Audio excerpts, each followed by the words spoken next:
The year was 1884, a summer so fierce the air itself shimmered like molten glass above the hard-packed earth. May Lynn stood in the clerk's office, the air stagnant and smelling of stale tobacco and dust.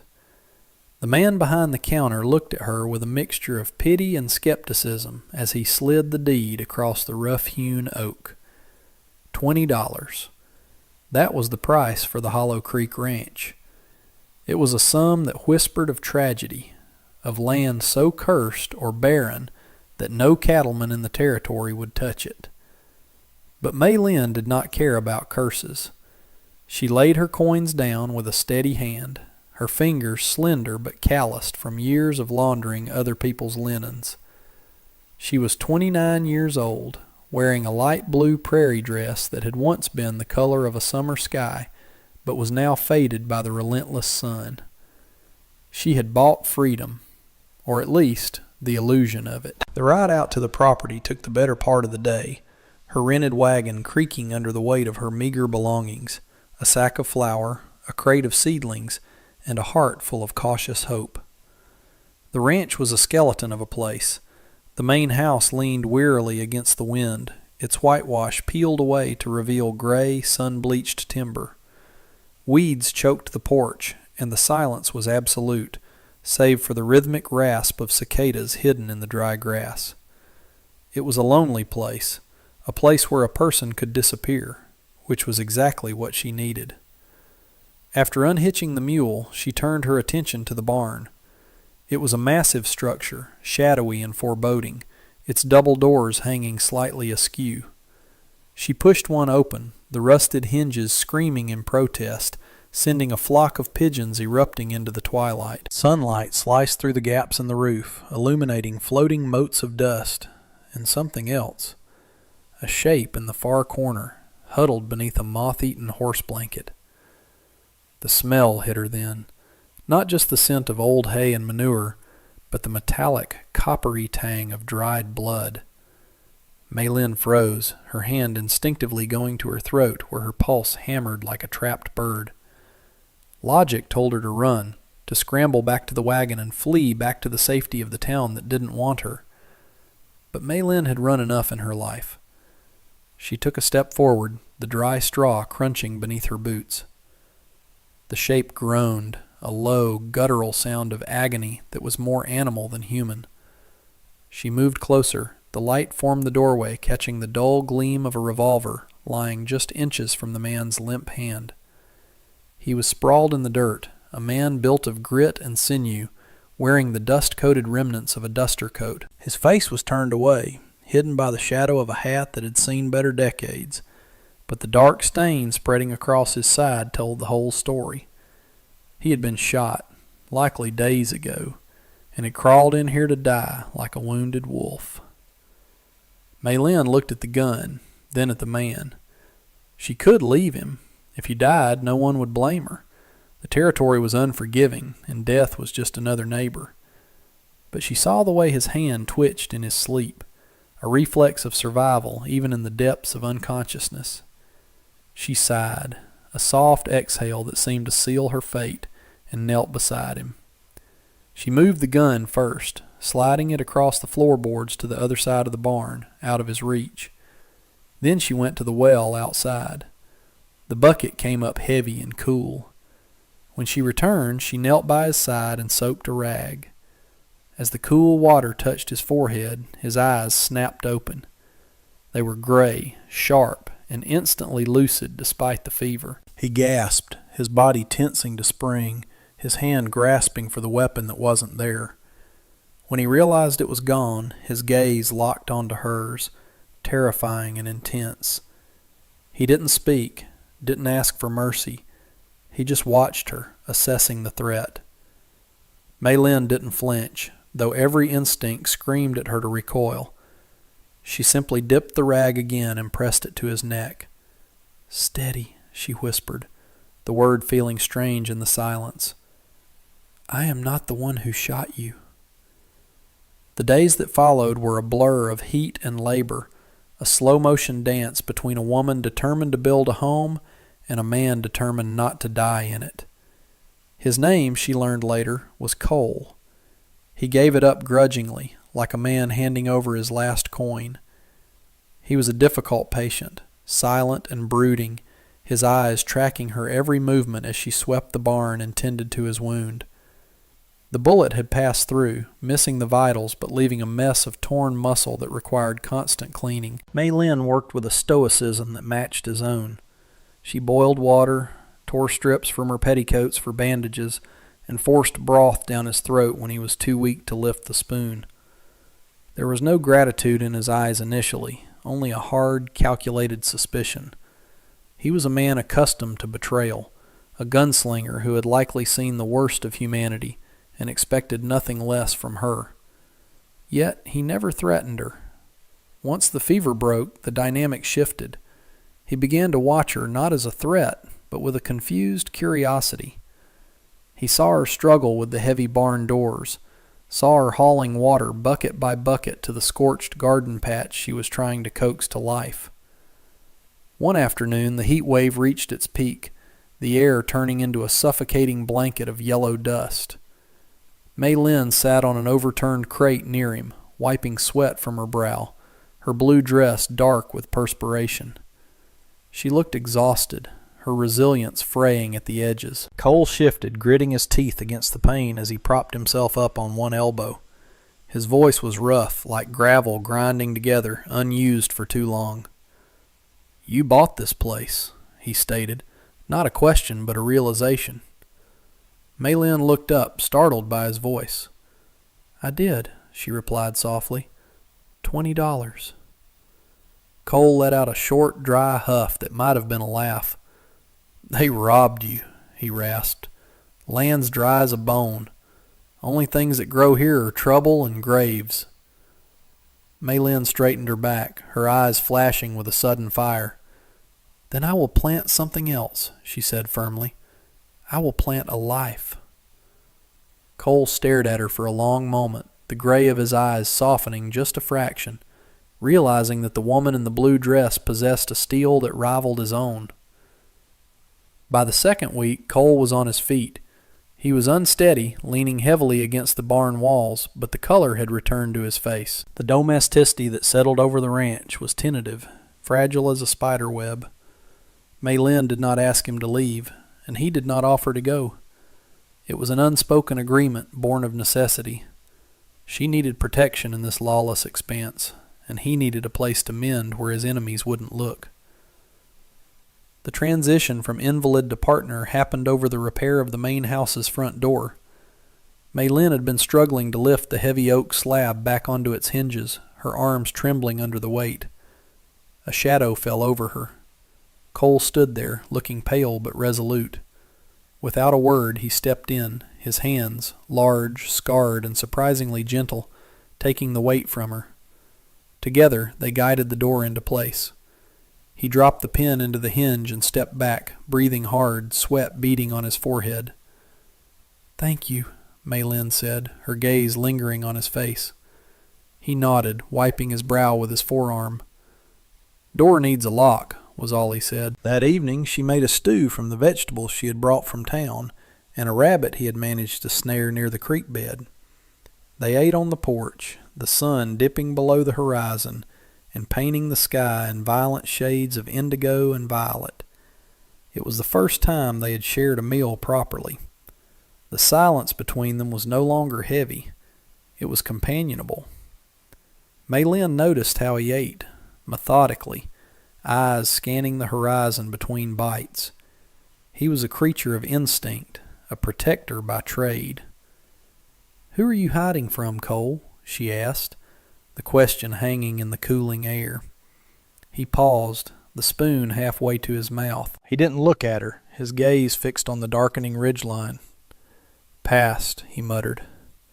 "It has a way of riding faster than you can." He looked at her then, and in the dim light the rugged lines of his face seemed less severe. "You got a past too, Mei Lin. I see it in the way you listen to the wind." Trust is built in the quiet moments, in the rhythm of chores shared, and the knowledge that another person is awake and watching the dark while you sleep. The ranch began to change. With Cole's help, the fences were mended, the rotted posts replaced with sturdy timber scavenged from the creek line. Maylin's garden, against all odds and Cole's pessimism, began to show green shoots, a defiant splash of life against the brown earth. They fell into a routine that felt deceptively like peace. He would be up before dawn, checking the perimeter, his retrieved revolver always at his hip, while she started the fire and prepared the coffee. The light blue of her dress was now stained with the honest dirt of their labor, but she wore it with a dignity that made it look like royal silk. One morning, as they stood by the corral watching the sunrise bleed gold across the plains, the distance between them seemed to vanish. Cole stood close enough that she could feel the heat radiating from his arm. He wasn't a man who touched easily. His world had taught him that touch was usually a precursor to violence. But as he pointed out a hawk circling the thermal currents, his shoulder brushed hers. Neither moved away. It was a terrifying intimacy, more electric than a storm. "Wind's shifting," he said, his voice low, vibrating in his chest. "Rain might come." Maylin looked up at him, studying the profile of the man who had crashed into her life. "We need the rain," she said. But the wind brought something else that afternoon. Maylin was hanging laundry, the wet sheets snapping in the rising breeze, when she saw Cole freeze. He was chopping wood near the barn, the axe raised mid-swing, but he had gone statue still. She followed his gaze to the southern ridge. A tiny plume of dust was rising against the blue sky, miles away but approaching steadily. It wasn't the wind. It was riders. Cole lowered the axe slowly, his face hardening into that stone mask she had seen the first day. The peace was over.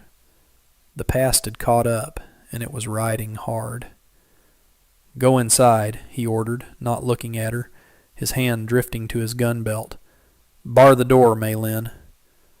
The way he said her name, with a desperate sort of protectiveness, sent a chill through her that had nothing to do with the wind. The dust cloud solidified into shapes, 5 riders emerging from the shimmering heat haze like specters summoned by the devil himself. They rode with the arrogance of men who knew the law did not reach this far out into the scrubland, their horses kicking up grit that tasted of sulfur and bad intentions. Cole stood on the porch, his posture deceptive in its relaxation. To an untrained eye, he looked like a weary ranch hand taking a break. To Maylin, watching through the crack in the shuttered window, he looked like a coiled rattlesnake waiting for the boot to land. She had disobeyed him, of course. She hadn't barred the door. Instead, she had retrieved the double-barreled shotgun from the mantel, a relic left by the previous owner, heavy and smelling of rust, and loaded it with trembling hands. She would not hide in the dark while he bled for her land. The riders slowed as they reached the yard, the leader pulling his massive bay horse to a halt near the well. He was a man named Pike, a figure from Cole's past, wearing a vest of black leather that creaked as he shifted in the saddle. His face was a map of old violence, scarred and sun-beaten, his eyes hidden beneath the brim of a hat stained with sweat. "You're a hard man to kill, Cole," Pike called out, his voice carrying easily over the buzzing of the cicadas. He didn't draw his weapon, not yet. He just rested his hands on the saddle horn, a predator savoring the trap. Cole didn't answer immediately.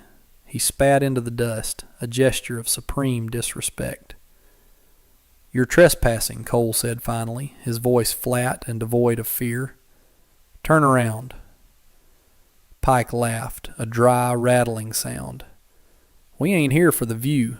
We're here for the bounty on your head. And seeing as this place," he swept a gloved hand toward the dilapidated house, "looks like it's barely standing, I reckon the lady inside won't mind if we burn it down to smoke you out." Inside the house, Maylin's grip tightened on the cold steel of the shotgun. The air in the room felt heavy, charged with the electricity of the approaching storm. She watched Cole's hand hover millimeters from his hip. The silence stretched, thin and brittle, until the wind suddenly died, leaving the world in a terrifying, breathless vacuum. The first shot was not fired by Pike, but by the nervous young rider on his left, who mistook the sudden flash of lightning on the horizon for movement. The crack of the pistol shattered the afternoon, and the world exploded into chaos. Cole moved faster than thought, diving behind the water trough just as the wood of the porch railing disintegrated into splinters where he had been standing a heartbeat before. Bullets hammered the house, punching through the thin timber walls, sending jets of dust into the air. Maylin dropped to the floorboards, the roar of gunfire deafening, the smell of black powder instantly filling her nose, acrid and choking. She crawled toward the window, her heart hammering against her ribs like a sledgehammer. Outside, Cole was pinned. He returned fire sparingly, each shot from his revolver finding a purpose. One rider's horse bucked, throwing its owner. Another man cried out, clutching his shoulder. But they had the numbers, and they were flanking him. Pike was shouting orders, his voice cutting through the din, directing his men to circle the barn. Maylin saw a man dismount and run toward the porch, a torch flaring in his hand. The threat of fire terrified her more than the bullets. This was her home. This was the only thing she owned. A cold, hard resolve settled over her, displacing the fear. She rose to her knees, leveled the heavy shotgun on the windowsill, and aimed not at the man, but at the ground in front of him. She pulled the trigger. The recoil bruised her shoulder instantly, the boom far louder than the pistols outside. The dirt erupted at the man's feet, a spray of gravel and noise that sent him scrambling back, dropping the torch. The sudden roar from the house momentarily stunned the attackers. "She's armed!" someone screamed. In that split second of confusion, Cole rose from behind the trough. The storm that had been threatening all afternoon finally broke, not with rain, but with a sudden violent wind that whipped the dust into a blinding frenzy. The visibility dropped to zero, the yard becoming a swirling vortex of brown grit and gray shadows. It was the cover Cole needed. He moved like a ghost through the haze, the gunfire becoming sporadic and confused as Pike's men fired at phantoms. Maylin couldn't see him anymore. She could only hear the shouts of men realizing they were no longer the hunters. "Where is he? Damn it, where is he?" Pike's voice was edged with panic now. A gunshot rang out, closer than the others, followed by the heavy thud of a body hitting the earth. Then another. The wind howled, rattling the window frames, mirroring the violence outside. Maylin reloaded the shotgun, her fingers clumsy but determined. She stayed at her post, a silent sentinel guarding the threshold. Suddenly the front door burst open. She spun around, raising the weapon, but it was Cole. He stumbled inside, his duster coat torn, blood dripping from a gash on his forehead that blinded his left eye. He slammed the door shut and slid the lock home, pressing his back against the wood, chest heaving. "Stay down," he rasped, wiping the blood from his eye. "It's not done." But the silence that followed was heavy and final. The wind died down as quickly as it had risen, leaving only the sound of a lone horse galloping away in panic, likely the last survivor deciding the bounty wasn't worth the ghost in the barn. Cole listened, head cocked, his breathing slowing. He looked at Maylin, really looked at her, seeing the shotgun in her hands and the fierce set of her jaw. The room was dim, lit only by the gray light filtering through the bullet holes in the walls. "You missed," he said, pointing to the porch. Maylin lowered the gun, her arms trembling now that the adrenaline was fading. "I wasn't aiming to kill," she whispered. "I was aiming to stop him." Cole let out a long breath, and for the first time a genuine smile touched his lips, grim but approving. "You stopped him all right." The aftermath of violence is always quieter than one expects. It is a silence that rings in the ears, a void where the noise of survival used to be. They waited an hour before venturing out, the sun beginning to set in a bruised sky of purple and blood orange. The yard was a wreck. The trough was shattered, water leaking into the thirsty dust, and the porch railing was gone. 2 bodies lay in the dirt, Pike and one of his men, looking small and insignificant in death. Mei Lin stood on the porch, clutching her shawl around her shoulders, the evening chill settling into her bones. She looked at the destruction, at the bullet holes in her home, but strangely, she felt no despair. The house still stood. She still stood. Cole was dragging the bodies away, toward the ravine where the coyotes would take care of the rest. It was a grim task, but necessary. When he returned, he went to the well and drew a bucket of water, washing the gunpowder and blood from his hands and face. He moved slower now, the adrenaline crash leaving him gray-faced and weary. Mei Lin walked down the steps and took the bucket from him. "Sit," she commanded gently. He obeyed, collapsing onto the edge of the porch. She took a clean cloth and began to tend to the cut on his forehead. It was deep, but it would heal. He hissed as the water touched the wound, but didn't pull away. His eyes were open, watching her face with an intensity that made her breath hitch. "They won't come back," he said quietly. "Pike was the money. Without him, the others won't risk it." Mei Lin nodded, her fingers brushing the rough stubble of his cheek.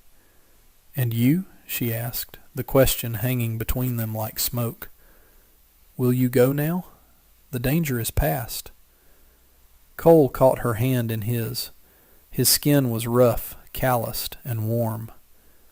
"The fence needs fixing again," he said, his voice low and rumbling. "And I reckon the roof took some damage." It was the most romantic thing she had ever heard. That evening the rain finally came. It started as a whisper against the roof, then grew into a steady, rhythmic drumming that washed the world clean. Inside the small kitchen, the air was warm and smelled of wood smoke and coffee. They sat at the small table, the lamp casting a golden circle of light that held the darkness at bay. They didn't speak much. There was no need for words. The bond between them had been forged in fire and tempered in blood. It was a solid thing, heavy and real. Mei Lin watched Cole as he sharpened his knife, the rhythmic shh, shh of the stone soothing her frayed nerves. He wasn't just a gunslinger anymore, and she wasn't just a laundress with a deed to a patch of dirt. They were survivors. They were a family, carved out of the wilderness by sheer will. Cole looked up, catching her gaze. The harsh lines of his face seemed to smooth out in the lamplight. "Mei Lin," he said, testing the name as if it were precious. "This is a good place." She smiled, and it was a smile that reached her eyes, erasing the years of hardship.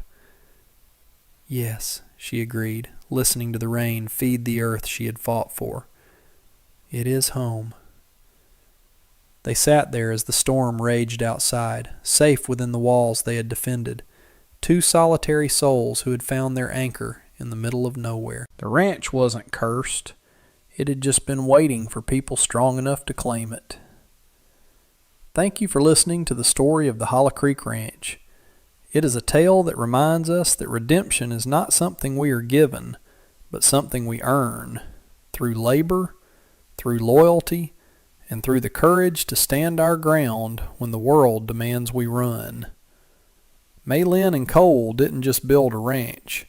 They built a legacy.